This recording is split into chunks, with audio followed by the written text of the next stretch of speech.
Bonjour, bienvenue dans ces vidéos qui accompagnent le livre sur les développements mobiles dédiés aux montres connectées.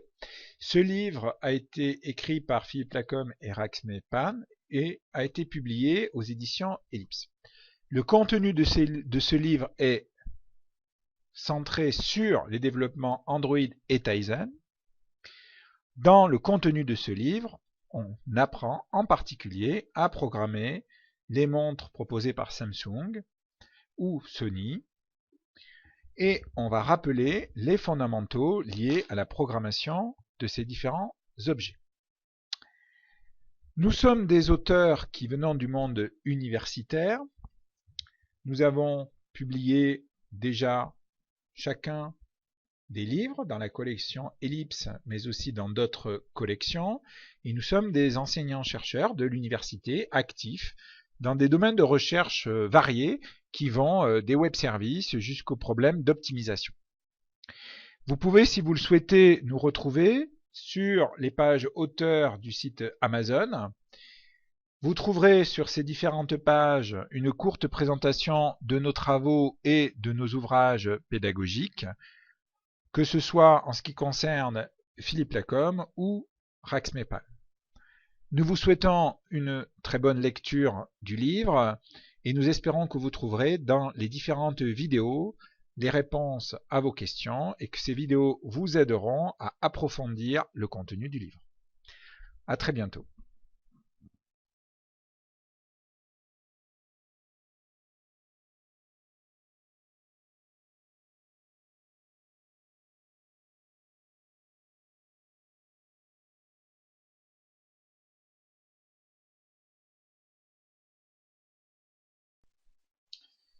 Alors, le premier exemple qui est proposé dans le chapitre 2 de ce livre concerne la réalisation d'un programme sous Android permettant d'effectuer des conversions de monnaie, ou de récupérer plutôt le taux de conversion de monnaie.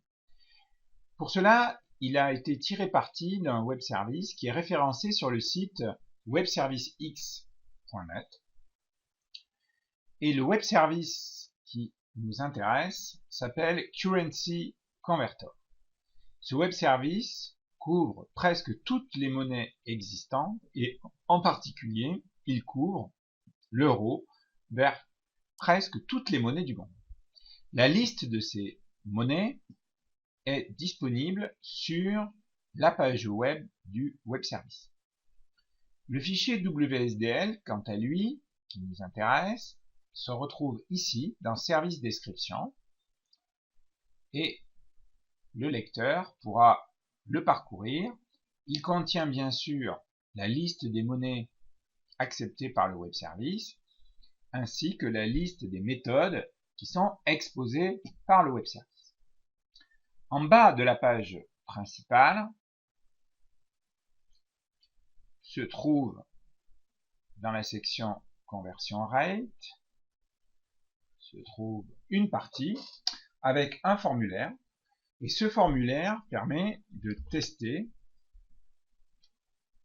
le fonctionnement du web service. Ici, il est demandé une conversion de euro vers dollar américain et on obtient comme réponse un fichier XML qui respecte le protocole SOAP dans lequel on a un taux de conversion de 1,25.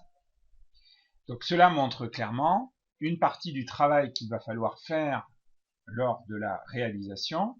Il va falloir bien sûr parser ce fichier XML, récupérer le résultat, et c'est ce résultat, ici 1,25, qu'il va falloir valoriser sur le téléphone portable. Comme tout projet de développement mobile, la réalisation de l'application va mettre en jeu deux parties. D'une part, le web service qui va fonctionner lui sur le serveur et qui est fourni dans notre cas par un prestataire extérieur, et d'autre part l'application qui va être développée sur le téléphone portable. Cette application, de manière simple, se composera de trois parties séparées. un code Java qui va gérer la communication avec le web service. Il s'agit de gérer ici essentiellement la couche SOAP ou les échanges de données qui vont se faire au format SOAP. La deuxième partie va consister à récupérer les données pour les valoriser. Et enfin, la troisième partie va consister à réaliser un affichage que, dans un objectif pédagogique, nous allons concevoir de manière relativement simple, c'est-à-dire nous allons proposer un affichage rudimentaire. Dans le reste de cette présentation, nous allons nous intéresser à chacun de ces éléments. Nous allons proposer pour chacune de ces briques une solution. Il s'agit dans un premier temps de créer le projet en utilisant l'onglet New Project. Le seul travail réellement à faire ici consiste à choisir le nom de l'application, par exemple convertisseur. Remarquons qu'il est souhaitable de modifier le domaine ici. Il est proposé convertisseur.exemple.com et il faut ensuite vérifier quel est le répertoire dans lequel le projet va être créé. Ici, nous sommes dans le répertoire chapitre 2, convertisseur. Il faut ensuite sélectionner la cible. La cible ici sera un téléphone sous Android et un point délicat consiste à choisir la version d'Android. Dans le chapitre du livre, il a été suggéré de choisir une version Android 4.1, dite version Jelly Bean, et ce qui donne une API niveau 16.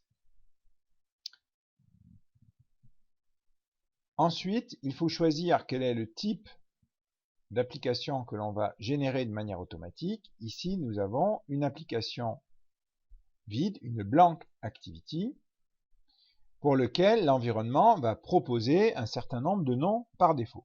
Le plus simple est certainement d'accepter cette proposition et de laisser à l'environnement un petit peu de temps pour qu'il génère le projet. Nous allons voir que sur ce PC de bureau, cela va prendre quand même quelques secondes.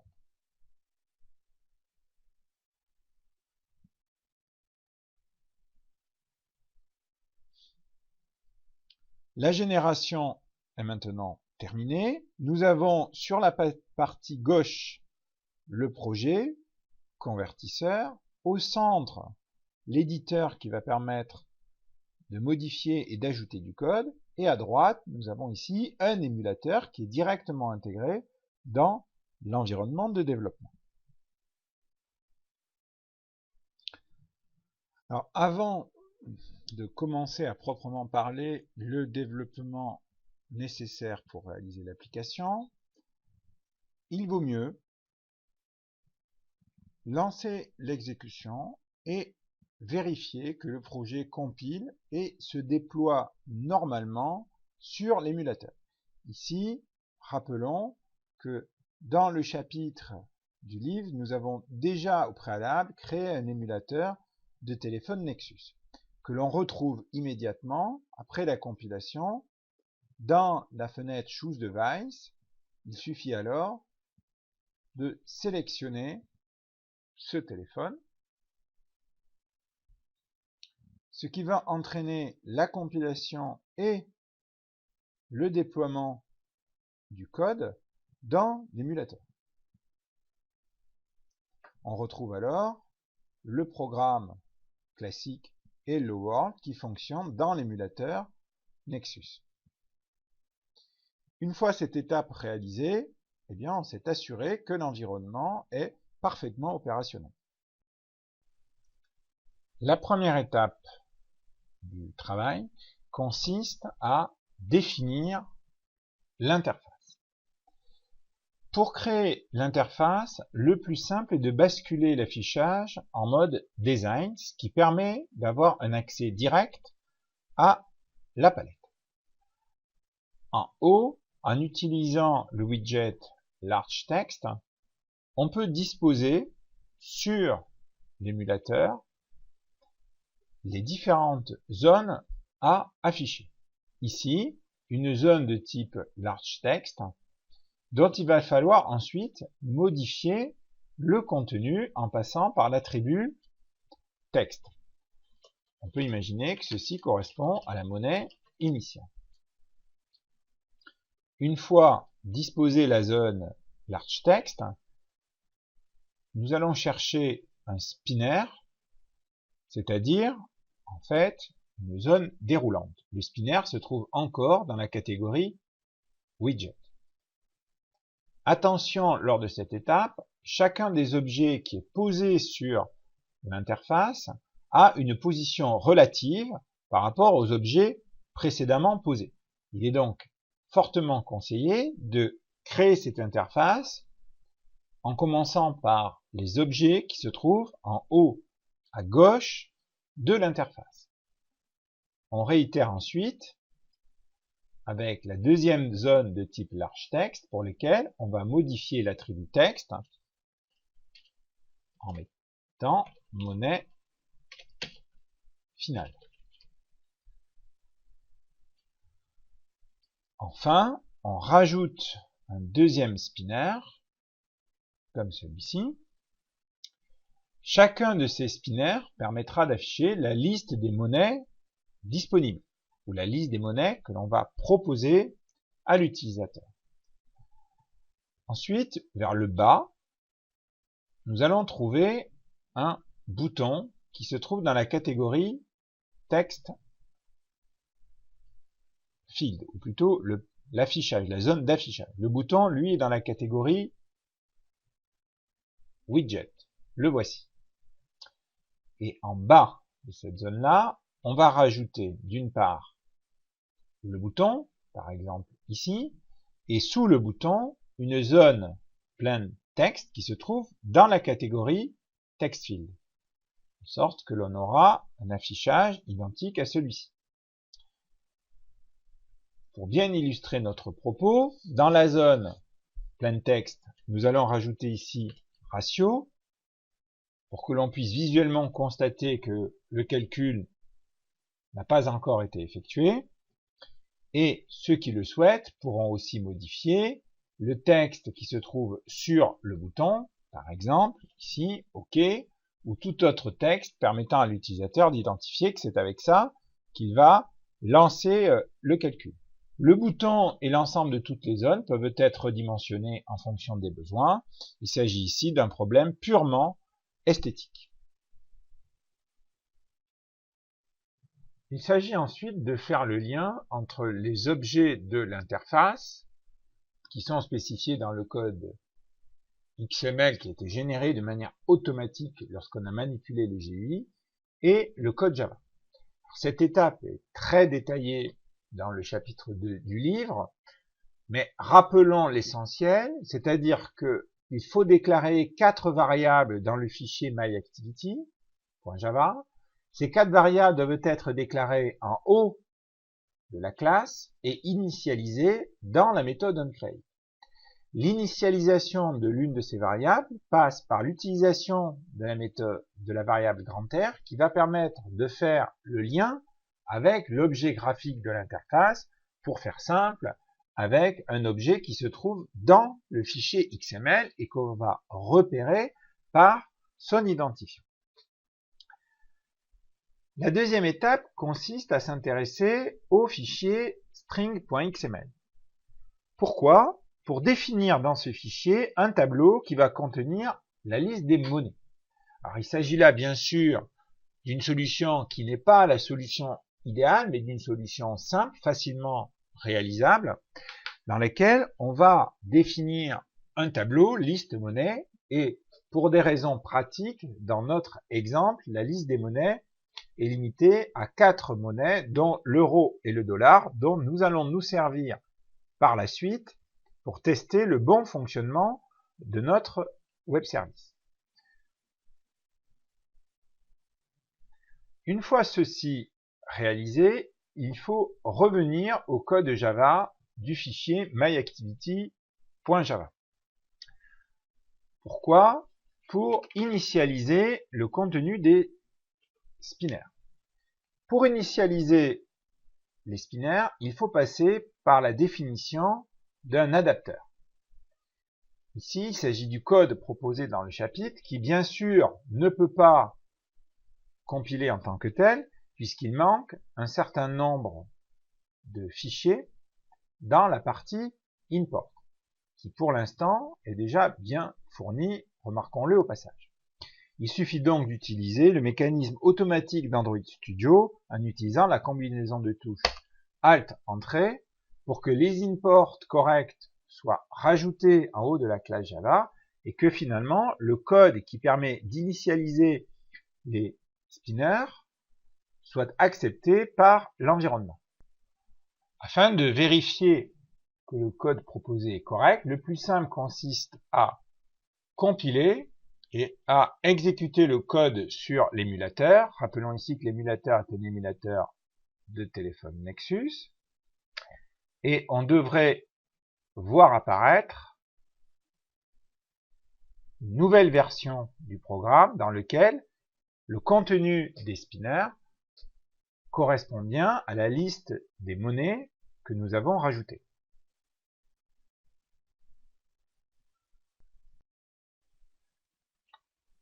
Alors, interroger le web service de conversion de monnaie nécessite de disposer de petits outils supplémentaires et dans le chapitre, il est proposé d'utiliser la librairie KSOP2.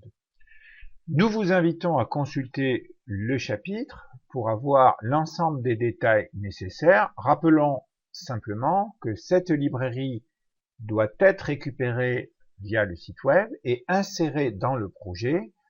Elle doit alors apparaître dans la section libs du projet, comme cela est visible dans notre projet actuel.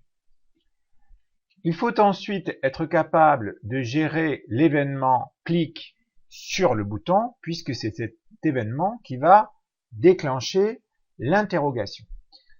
Là aussi, consultez le chapitre du livre pour l'ensemble des détails. Ici, nous nous contentons de rappeler qu'il faut passer par la méthode setOnClickListener et à l'intérieur, il faudra définir un thread qui va, dans la méthode run, réaliser l'interrogation du web service.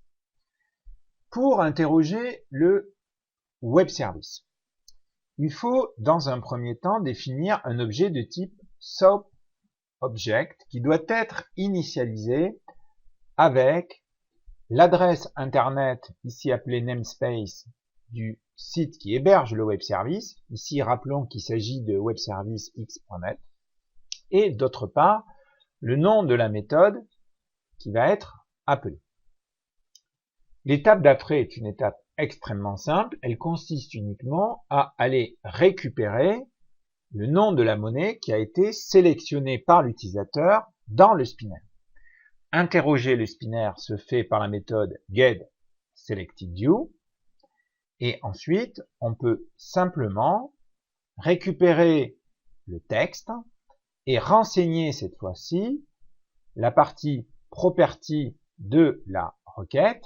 Comme la méthode possède deux paramètres FromCurrency et ToCurrency, ça veut dire qu'il faut ajouter à la requête SOAP une première property nommée FromCurrency avec la valeur correspondante. Si l'utilisateur a sélectionné euro, eh bien cette partie-là vaudra EUR, et si l'utilisateur a sélectionné le dollar américain, ça vaudra tout simplement USD.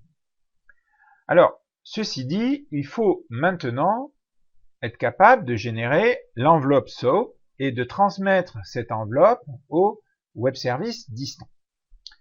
Pour définir cette enveloppe, il faut passer par la définition d'un objet SOAP serialisation enveloppe, ce qui nécessite l'ajout à nouveau de nouvelles librairies. Heureusement pour nous, Android Studio est particulièrement efficace pour rajouter dans le code, et ceci de manière automatique, tous les éléments nécessaires. Il faut utiliser ces techniques automatiques plusieurs fois, y compris pour SOAP enveloppe afin d'accéder à la version. Nous avons maintenant la possibilité d'envoyer directement la requête au serveur en utilisant la couche cette fois-ci de transport. Et comme précédemment, eh bien, il suffit d'utiliser les mécanismes automatiques pour obtenir le bon résultat.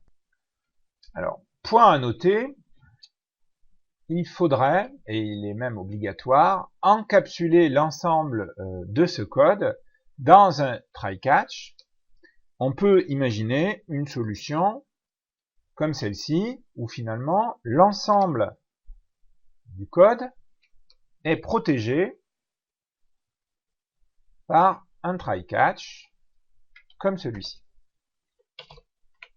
Alors comme nous sommes ici sur un exemple uniquement à vocation pédagogique, nous n'allons rien faire de cette exception, mais on peut bien sûr imaginer qu'il serait souhaitable de traiter correctement cette exception et de la renvoyer éventuellement, ou tout au moins de proposer une solution.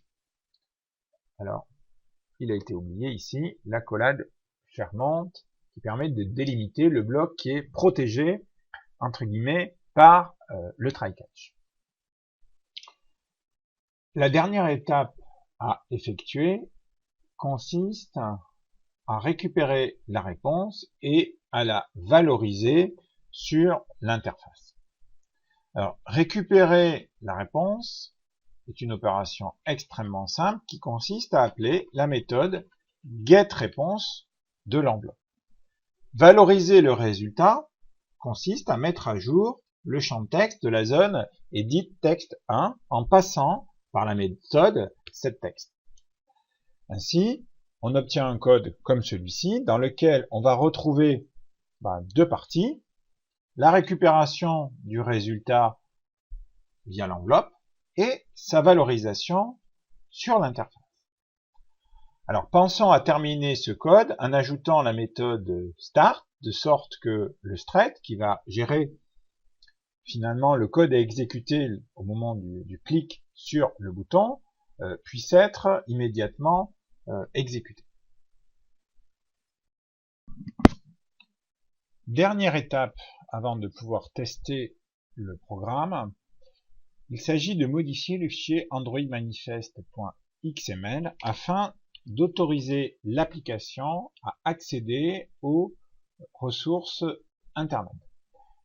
Il faut donc ajouter la partie Use Permission Android en précisant bien que la permission concerne la partie Android. Alors, une fois ces permissions accordées à l'application, il ne reste plus qu'à exécuter l'application, choisir l'émulateur sur lequel on veut réaliser le test, sélectionner la monnaie d'origine et la monnaie destination, et en cliquant sur le bouton OK, on obtient un affichage ici de valeur 1,25 qui correspond au taux de change actuel entre les deux monnaies. La présentation de cet exemple est maintenant terminée. Cet exemple avait pour objectif de nous permettre de découvrir l'environnement Android Studio et de rappeler les fondamentaux concernant le développement sur les plateformes mobiles. Cette vidéo avait pour objectif de compléter la présentation qui est faite dans le chapitre 2 du livre. Nous espérons avoir atteint cet objectif. Tous les éléments n'ont pas été présentés dans cette vidéo. Si un certain nombre de points ne vous semblent pas clairs, nous vous invitons à relire le chapitre 2. Et si des problèmes persistent, n'hésitez pas à prendre contact avec nous par l'intermédiaire de nos adresses mail. Nous vous invitons aussi à consulter nos pages web et le mieux certainement est de se reporter à la page web du livre. Voilà, à très bientôt pour une prochaine vidéo.